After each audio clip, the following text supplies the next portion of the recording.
मला वाटतंय. 60 होणार आहे. छान संख्या आहे. 61 लोक आहेत. मी दिसतो सगळ्यांना व्यवस्थित? हो हो सर. हो सर. ओके. तर आज आपण व्याकरणाच्या पुढच्या टप्प्यावर निघालो आहोत. पहिल्या दिवशी आपण शब्दांच्या जाती समजून घेतल्या. नाम, सर्वनाम, विशेषण,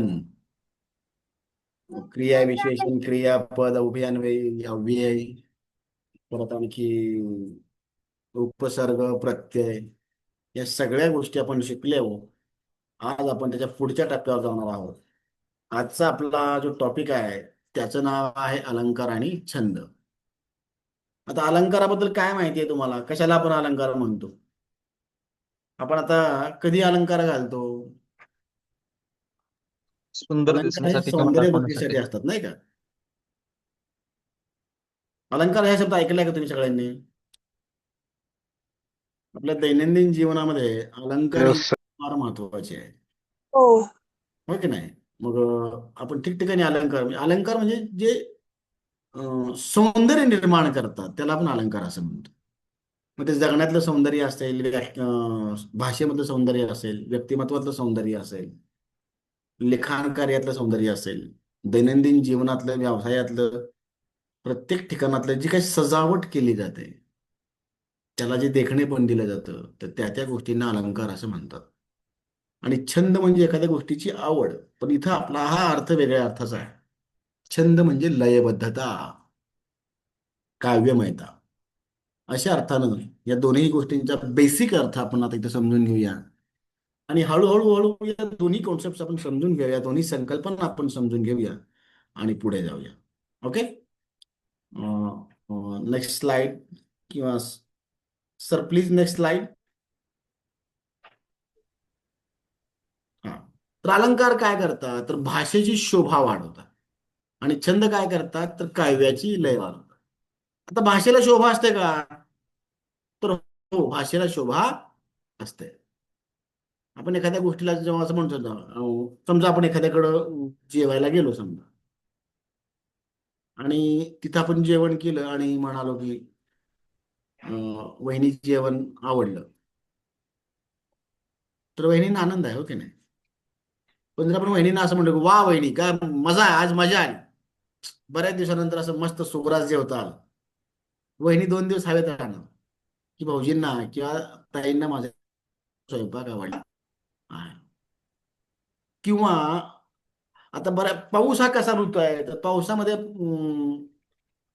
पाऊस कसा आहे माहिती आहे का? प्रत्येकाचा दृष्टिकोन वेगळा आहे पावसाकडे बघण्याचा.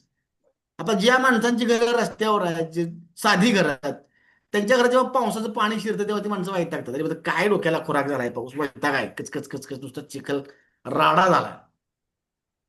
पण शेतकऱ्यासाठी पाऊस कसा आहे? आनंदाचं उदाहरण आहे, त्याची गोष्ट आहे सर. है की नाही? तरुण मुलांसाठी, प्रियकर प्रेयसीसाठी, किंवा पर्यटकांसाठी, फिरायला गेलेल्या माणसांसाठी, छोट्या मोठ्या मुलांसाठी पाऊस हे आनंद घेऊन येतो. मग ती त्याच्याकडे पावसाकडे वेगळ्या वेगळ्या भावनेने बघतात, वेगवेगळ्या छान छान कविता लिहितात, शेरो शायरी सांगतात. मग रिमझिम धारा रिमझिम पाऊस धारा, गार गार वारा, अशा वेगवेगळ्या कविता लिहितात, छान छान पद्धतीची वर्णनं करतात, हो की नाही? अगदी तसंच प्रत्येक गोष्टीमध्ये जेव्हा आपल्या भाषा कशासाठी आहे मुळात? भाषा मुळात आपल्या भावना आणि आपले विचार व्यक्त करण्यासाठी, समोरच्याच्या मनापर्यंत पोहोचवण्यासाठी. भाषा हे या हृदयीचे त्या हृदयी पोहोचण्याचं सर्वोत्तम माध्यम आहे. Connection, it is a form of connection. तर तुम्ही कनेक्ट करू शकला तर तुम्हाला कन्व्हिन्स करण्याची गरज पडत नाही. आणि ते कनेक्ट होण्यासाठी तुम्हाला सगळ्यात सोपं आणि प्रभावी माध्यम आहे ते म्हणजे भाषेचं. आणि ते जोडले जाण्यासाठी ती भाषा शोभायमान असेल, सुंदर असेल, हळवी असेल, मनाला गोडवा, कानाला गोडवा देणारी आणि मनावर गारुड करणारी असेल, तर ती भाषा प्रभावी होते. आणि म्हणून आपल्याला कविता ऐकायला आवडतात, गाणी ऐकायला आवडतात, भाषणं ऐकायला आवडतात, व्याख्यानं ऐकायला आवडतात, सुभाषितं वाचायला आवडतात, आणि काव्यपंक्ती आपण गुणगुणत राहतो. दर्जेदार, पल्लेदार अशी शब्दांची रेलचेल असणारी वाक्य ऐकायला मजा येते. आणि त्या वाक्याला जर लय असेल तर ती लय देखील आपल्या कानाला गोडवा देते आणि हनुमानला ती जाऊन आलो. भाषा, ते शब्द आपल्या काळजाला हात घालतात. 20 मिनिट राहिले. आवाज बाकीच्यांचा बंद ठेवा. चालू आहे. माईक कुणाचा आहे? माईक बंद करा. Aniket sir mike off. लक्षात येते काय गंमत आहे भाषेच्या अलंकारांची आणि काव्याची? तर छंद काय करतात? तुमच्या भाषेला लय देतात आणि अलंकार त्या शब्दांमध्ये एक देखणेपणा आणतात. आता एक जुनी कविता आहे, तुम्हाला सगळ्यांना असेल किंवा मलाही होती. हिरवे हिरवे गार गालीचे, हरित तृणांच्या मखमालीचे, त्या मखमालीवरती फुलराणी ती खेळत होते. कधी कविता शिकलोय मी? मला वाटतं 25-30 वर्ष झाली असतील. आधी ती कविता लक्षात आहे माहिती. तुमच्याही गोष्टी त्याच्या काही लक्षात असतील, हो की नाही? मग हो ह्या सर. सगळ्या गोष्टी लक्षात राहण्याचं कारण म्हणजे त्या भाषेचा गोडवा, त्या भाषेत असणारी लयबद्धता. आणि मग हे काय आहे, अलंकार म्हणजे काय असतात, त्यावर प्रश्न कसे येऊ शकतात, त्यातल्या काव्याची लय कशी साधली जाते, हे आज आपण बघणार. Sir next please. Taiyab sir.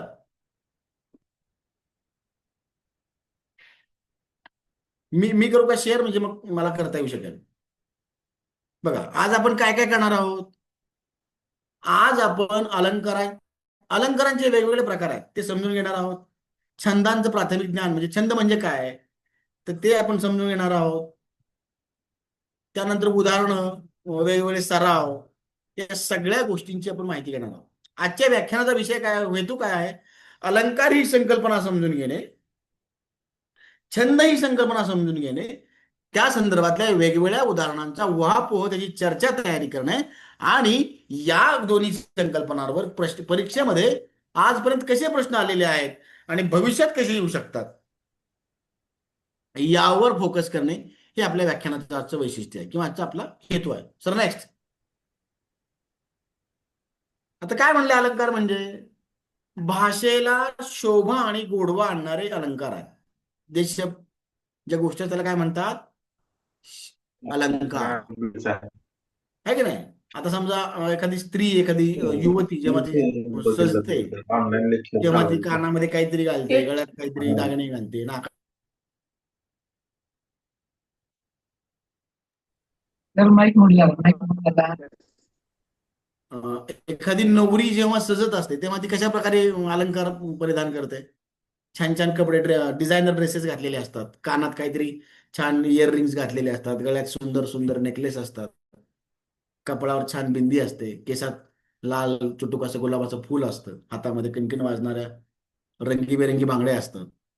आणि या सगळ्या गोष्टींमुळे त्या युवतीचं सौंदर्य खुलून येतं आणि ती सर्वसामान्य स्त्रियांपेक्षा वेगळी दिसते. आणि मग तिला आपण नववधू म्हणून, नवरी म्हणून किंवा उत्सव मूर्ती म्हणून आपण त्याकडे बघायला सुरुवात करतो. भावना बदलतात, आनंद निर्माण होतो. अगदी तसंच जे शब्द आहेत त्या शब्दांमध्ये जर आपण अशा अलंकारांचं त्याला रूपडं साजरं केलं तर शब्दांना देखील ती गोडी येते. शब्द देखील ते आपल्या, त्याचे जे अर्थ आहेत, त्यांचा जो गोडवा आहे, त्यांचा जो प्रभाव आहे तो वाढल्याशिवाय राहत नाही. आता हे अलंकार दोन प्रकारचे असतात. त्यातला पहिला आहे शब्दालंकार आणि दुसरा आहे अर्थालंकार. आता मराठी भाषेची गोडवी आपल्याला माहिती आहे. आपण काल परवा हे पण म्हणालो की 12 कोसावर भाषा बदलते. आणि मराठी भाषेची गंमत अशी आहे की एका एका गोष्टीसाठी कित्येक शब्द आहेत आणि एकाच शब्दाचे कित्येक अर्थही आहेत. प्रत्येक भावनेनुसार, प्रसंगानुसार आपण ते शब्द वापरत असतो.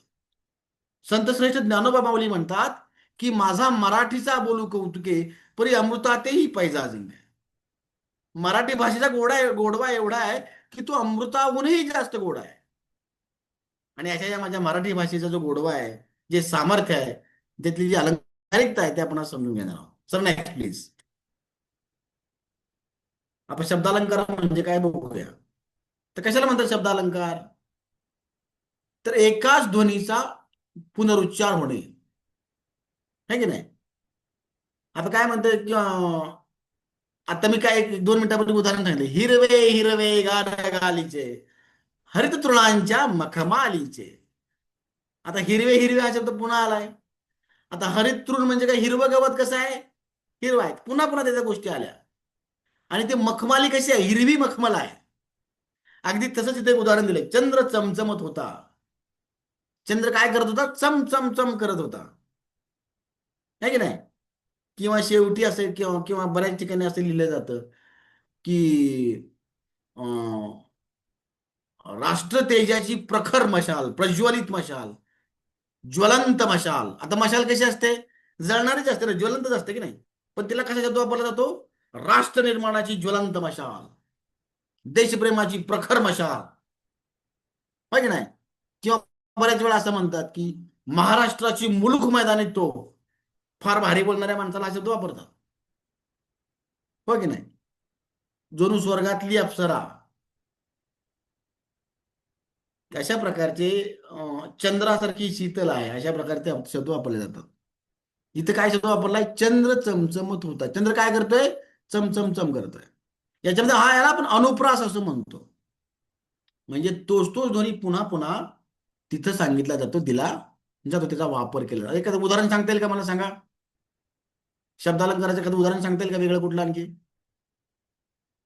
लखलखत. लख लख चंदेरी हा सोन काय काकूने ते गाणं आहे का नाही? लख काकूने लख काकाच्या कोर्टातील काळे काळे कागद कात्रीने करा करा कापले. क च पुनरावृत्ती झाली ना सर. हा. किंवा लख लख चंदेरी सोनेरी दुनिया, असं एक गाणं आहे ना कुठलं तरी, आहे की नाही? लख चॉकलेटचा लख का तेजाची चंदेरी दुनिया. पेटविले पाषाण पठारावरती शुभांनी. क्या बात, क्या बात. किंवा आणखी आता तुम्ही थोडीशी गंमत बघा, तुम्हाला मी सांगते हे कुठं सापडतं सांगतो मी. ट्रकच्या मागे लिहिलेलं, एसटी वाल्या टेम्पोवाल्यांच्या मागे फार छान छान लिहिलेलं असतं बघा, हो सर. आहे की नाही? तिथे बऱ्यापैकी तुम्हाला ही उदाहरणं सापडतात. किंवा मी कधी पूर्वी एकदा मी ट्रक वाचलेला आठवते, तुम्हाला सांगतोय मी, की काय ते वाक्य होतं ते काय अं, अरे आता मी आता आठवलं, परत विसरलो मी, सांगेन तुम्हाला. हा. आणि सांगा मला उदाहरण, सांगा तो मी आठवतो. स्वप्नील, तुम्ही सांगा एखादं उदाहरण. हिंदी सांगितलं तर चालेल का सर? चालेल ना. खडक सिंह के खडकने से खडकती है खिडकियां, खिडकियों के खडकने खिड़की से ओके, खिडकी. खड़कने से खड़कता है खड़क सिंह, है की नाही? हा, पुन्हा आणखी. पके पेड़ पर पका पपीता, पके पेड़ या पका पपीता, पिंकू पकड़े पका पपीता, पकड़े पिंकू पका पपीता. हा. महाराष्ट्राच्या रणभूमीवर नाच पुन्हा कृष्ण, असं ते वाक्य होतं. काय होतं? महाराष्ट्राच्या रणभूमीवर नाच पुन्हा कृष्ण. याचा अर्थ सांगता येईल कोणाला?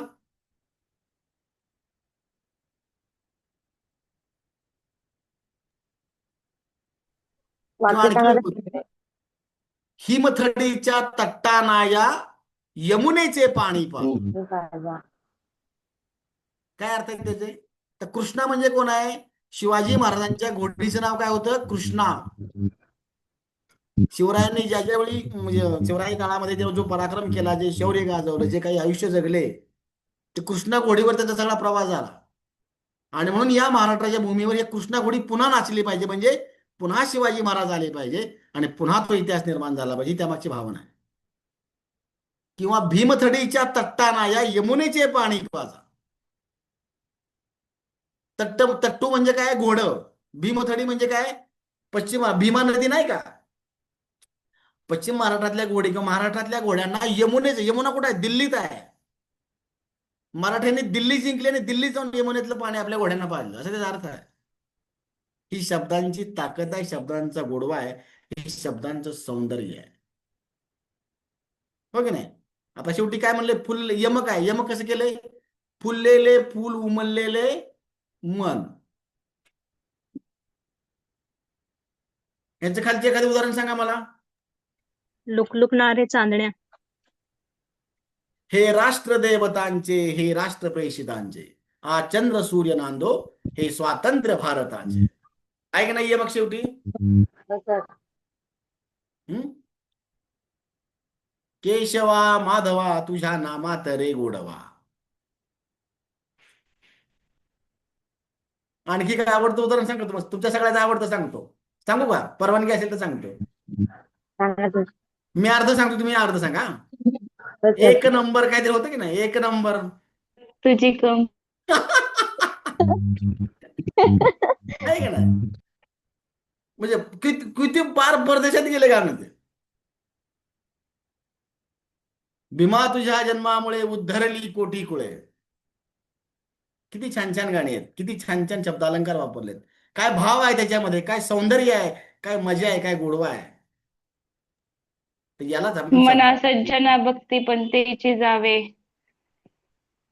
जगी सर्व सुखी असा कोण आहे, विचारी मना तुझी शोधून पाय. सुसंगती सदा घडो, सुजन वाक्य कानी पडो. काणी पडो. आणखी काय सांगता येईल? वैशाली तुम्ही सांगितलं आता. बाकीचे लोक सांगा, अख्तर मुल्ला वगैरे सांगा. आज गोकुळात रंग खेळतो हरी, राधिके जरा जपून जा तुझ्या घरी. Very good. रंगात रंगुनी साऱ्या, रंग माझा वेगळा, गुंत्यात गुंतुनी साऱ्या, पाय माझा मोकळा. हे कृष्णाचं वर्णन आहे. बरोबर आहे की नाही? रंगात रंगतो श्याम रंगतो. हा. मोरा रे मोरा. बावरी गाणं नाही का ते? ओके, छान. मला वाटतं तुम्हाला ही संकल्पना समजली असेल. पुढे जाऊया हो sir. Sir. Next please. Tayyab sir. आता याच्या पुढे काय सांगितलं त्यांनी? उपमा. शब्दालंकार कळले आपल्याला. आता अर्थाचे अलंकार म्हणजे तशा अर्थाचा शब्द वापरून त्याच्यामध्ये गोडवा आणला जातो. एका गोष्टीची दुसऱ्याशी तुलना करणे. तो सिंहासारखा धाडसी आहे की नाही? शिवाजी महाराज सिंहासारखे शूर होते, चाणक्यासारखे मुत्सद्दी होते आणि घोड्यासारखे चपळ होते. आणखी सांगा एखादी उदाहरण. स्वर्गातल्या मुंबईची घरे अप्सरांनी मात्र गाजवेल असं लहान तुम्ही समजून कबुतराच्या खुराड्यासारखी. घ्यायचं. मुंबईची घरे मात्र लहान कबुतराच्या खुराड्यासारखी. खुराड्यासारखी. आणखी काय? आभाळागत माया तुझी आम्हावरती राहू दे. हा. किंवा एखाद्या पैलवानाचं वर्णन करताना काय म्हणतात? त्याचा मर्दानी देह म्हणजे जणू पोलादी कांबच जणू. ठीक नाही? भीमाचं वर्णन करताना असं करतात की जणू पोलादी पुतळाच. शब्द म्हणजे तलवार असंही म्हणतात, आहे की नाही? मोत्यासारख्या अक्षरांचं देणं लाभलेलं व्यक्तिमत्व. पूजाचा आवाज अक्षर मोत्यासारखं असतं नाही कोकिळासारखा का? आहे. पूजाचा आवाज कोकिळासारखा आहे. येस. लांब रेशमी केस. केस कसे आहेत? लांब सडक आहेत आणि रेशमासारखे मुलायम आहेत. आणखी काय उदाहरण सांगता येईल? मोतीसारखे दात. हा, कसले दात? मोत्यासारखे दात, आहे की नाही? हा,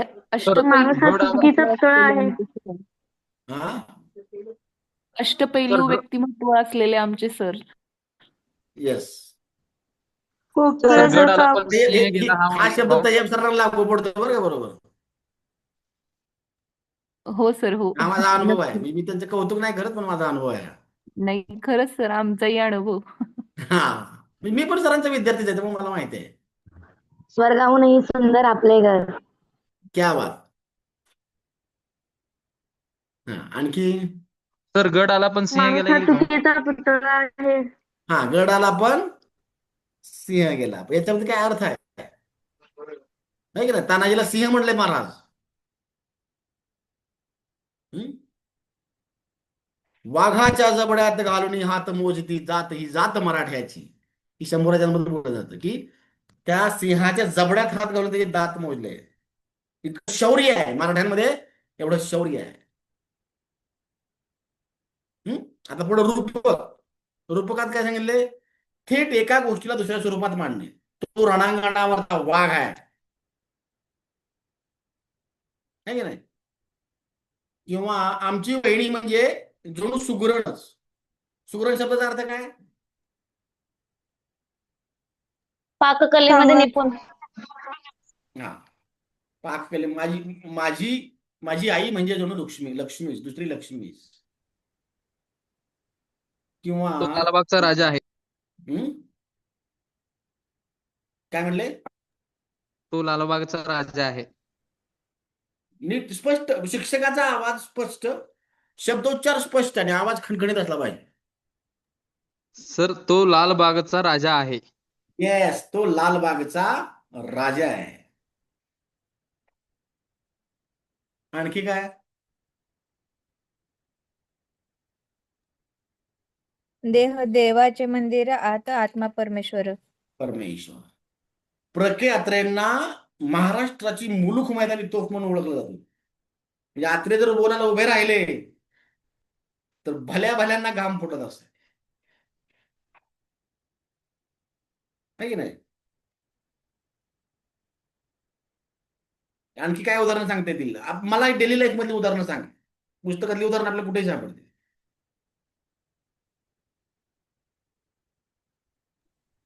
ती राणी झाशीच्या राणीसारखी आहे. बर, आता पावसाळ्याचे दिवस आहेत नाही का, सगळं भयानक पाऊस झालाय. ती पावसाळी रात्र म्हणजे जणू काळा रात्रच. आम्हाला असं वाटलं की आज काळ झालाय, हो की नाही? हे रूपक आहे. म्हणजे काय? एका गोष्टीला दुसऱ्या रूपात मांडणे. आता गणपती बाप्पाकडे आपण काय म्हणतो? गणपती बाप्पा म्हणजे आमच्या जणू बाळच आहे. आमचा बाप्पा आला, आम्ही बाप्पाचे लाड केले, बाप्पाला मोदक खाऊ घातले, बाप्पा आमच्या घरात नाचला, बागडला, आनंदाने त्यानं हा सगळा उत्सव साजरा केला आणि प्रेमानं आमचा निरोप घेऊन तो पुढच्या प्रवासाला निघाला. असं घडतं का प्रत्यक्षात? पण हे भाव आहेत, हो आनंद आहे, हे प्रेम आहे, ही भावना आहे. आणि अलंकार हे भावनेवरच अवलंबून असतात. पुढं काय? ते अतिशय- भारताचे भविष्य आहेत. हे पण येईल कसं? काय म्हणता? ते भारताचे भविष्य आहेत. आजचा युवक म्हणजे भारताचं भविष्य आहे. युवा शक्ती हीच राष्ट्रशक्ती. अमृताहुनी गोड नाम तुझे देवा. क्या बात, क्या बात, क्या बात. तुझे रूप चित्ती राहो, तुझे मुखी तुझे नाम, है की नाही? आणखी काय? भरपूर गोष्टी, कित्येक आपल्याला अलंकार सांगता येऊ शकतात. पुढं काय सांगितलं त्यांनी? अतिशयोक्ती. अतिशयोक्ती म्हणजे काय? कल्पना वाढवून सांगणे. तिच्या डोळ्यात विश्व सामावले आहेत. माझी बायको म्हणजे माझा प्राण आहे, ती नसेल तर मी मरून जाईल, असं माणसं म्हणतात, हो की नाही? बायकोला खुश करायचं असेल तर डायरेक्ट ठोकून दिलं, तू म्हणजे माझा जीव आहे, तू म्हणजे माझं काळीज आहे. ते नवीन नवीन म्हणतात, पण बायकोनंतर विश्वास पण नाही ठेवत. नवीन नवीन ठेवतात विश्वास, पण 2-4 वर्ष झाली की तुम्ही लिहून दिलं तरी विश्वास ठेवत नाहीत. अजून एक येईल सर. हा. मी म्हणून टिकले. हे जागतिक सत्य तुम्ही सांगितलं आज, हो की नाही? आणखी काय सांगता येईल? आता मला सांगा, आता मगाशी 2 मिनिटापूर्वी मी तुम्हाला उदाहरण सांगितलं होतं, सिंहाच्या जबड्यात घालून हात मोजती दात ही जात मराठी आहे. त्या अतिशयोक्तीच आहे ना, पण त्याच्यामध्ये भाव आहे की नाही? असं प्रत्यक्ष कोणाचे काय दात मोजतो का सिंहाचे? नाही. पण तेवढं शौर्य त्या मराठा नाव, म्हणजे मराठा इन द सेन्स महाराष्ट्रासाठी, महाराष्ट्र जो जन्मतो, जो जगतो, तो मराठा. तर त्याच्यात एवढं शौर्य आहे की ते सिंहाचे पण दात मोजतात. सिंहाचे देखील ते जबडा फाडण्याची त्याच्यामुळे ताकद आहे. हॅलो, हा, अजून कमीत कमी अर्थच तुमचं चालू आहे. आणखी काय सांगता येईल? मी भुकेने मरते. हा, भुकेनं मरताय. आणखी एखादं उदाहरण सांगा. मी तुझ्यासाठी चंद्र सूर्य तारे तुझे सोडून ओठ जणू गुलाबाची कळी. क्या बात, क्या बात. आपण मला पोहोचलोय त्या मुद्द्यापर्यंत पोहोचलेलो. किंवा मला आठवतं की जुनं एक उदाहरण आठवतंय. काय 2 पैशाचं तेल आणलं आणि सासू त्या मुलीची वेणी घालून झाली, घरातलं काम करून झालं, हे केलं, ते केलं, हे केलं, फलानं झालं, आणि उरलेल्या तेलाचा ओघळ वेसीपर्यंत गेला. इतकं तेल 2 पैशात मला आलं. असं येतं का तेल एवढं? म्हणजे एखाद्या गोष्टीचं प्रचंड स्तुती करायची. आता गावातले पुढाऱ्यांची, त्यांचे कार्यकर्ते कधी स्तुती करतात? आमचे दादा म्हणजे वाघ आहेत, आमचे दादा म्हणजे लोकनेते आहेत, आमचे दादा म्हणजे ह्या आहेत, आमचे दादा म्हणजे तेव्हा आहेत. एक common problem solve, famous dialogue झालाय, वाचला आपल्या रिक्षावर. आता जी माणसं नगरसेवक पदावर उभी राहतात की ते सगळ्याचा फेमस डायलॉग, एक कॉमन प्रॉब्लेम सॉल्व्ह. असं झालंय का आजपर्यंत कधी? नाही. पण ते लिहितात. आम्हाला एक कॉल करा, तुमचा प्रॉब्लेम सॉल्व्ह करतो, असं होत. हाच आहे अतिशयोक्ती अलंकार. सर ती प्लीज. इतकी काय म्हणला? ती इतकी रडली की तिच्या डोळ्यातून समुद्र एवढे पाणी वाहिले. क्या बात.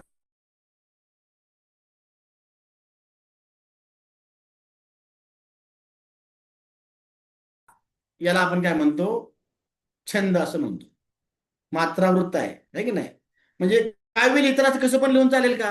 हा, आता तुम्हाला एक छान उदाहरण सांगतो बरं का. छंदावरचं उदाहरण सांगतो तुम्हाला मी. एकदा त्या सरांचं नाव मला आता आठवलं ना बरं का. इंस्टाग्रामवर आहेत सर ते. तुम्हाला पण ते, तुम्ही पण ते बघितले असतील. त्यांनी कशा कविता लिहिल्यात बघा ते. पाऊस पडला दन दन दन दन दन दन, पाऊस पडला दन दन दन दन दन दन, आबाळ आलंय ढग ढग ढग ढग ढग. अशा काय तिथे कविता करतात ते सर, आणि फार फेमस झालेत ते. त्याला आपण छंद म्हणू का?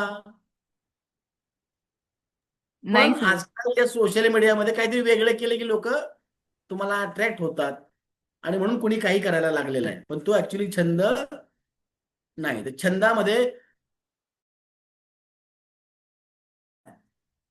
त्याच्यामध्ये मात्रा असतात. किती अक्षरं, कशा प्रकारे त्या मात्रा वापरायच्या, आणि त्यात लयबद्धता कशी येणार, यमक कसे जुळवले जाणार, त्याच्या शब्दार्थांना काय अर्थ आहे, त्याची रचना कशी आहे. आणि जेव्हा या सगळ्या गोष्टी जुळून येतात तेव्हा त्या काव्यामध्ये गोडवा येतो, अर्थपूर्णता येते, आणि ते काव्य मनाला आणि काळजाला कानाला गोडवा देतं. आता प्राथमिक स्तरावर छंदाचे 3 प्रकार आहेत. एक आहे ओवी, दुसरा आहे अभंग, आणि तिसरा आहे गीत. आता एखादी